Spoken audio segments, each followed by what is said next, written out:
कांग्रेस की सरकार बनी, हमने गारंटी दी, हमने कहा चुनाव के बाद हम इन गारंटियों को आपको गारंटी देते हैं, हम ये चीजें करेंगे।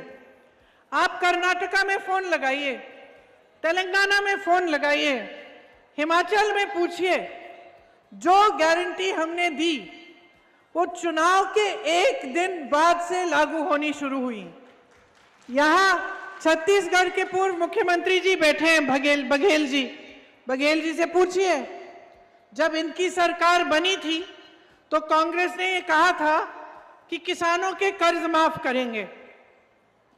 बघेल जी, सच है कि नहीं कि 24 घंटों के अंदर अंदर आपने किसानों के कर्ज माफ करना शुरू किया? 24 घंटों के अंदर अंदर।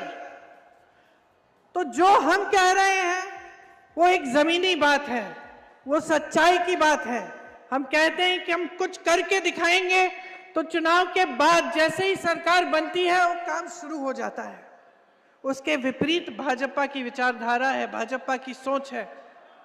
ये सोचते हैं कि यहां मंचों पर कुछ भी कह सकते हैं, लेकिन कुछ करने की जरूरत नहीं है, उस पर खरा उतरने की जरूरत नहीं है, कि कोई जवाबदेही है ही नहीं जनता के प्रति, कि जब चुनाव आएगा तो हम ऐसे ही नारे दे देंगे, जनता का जो ध्यान है उसको बांट देंगे, इधर उधर कर देंगे, धर्म के आधार पर कुछ कह देंगे, जाति के आधार पर कुछ कह देंगे, जनता के जज्बात ऊपर उभर जाएंगे, जनता का ध्यान भटक जाएगा और हम चुनाव जीत जाएंगे।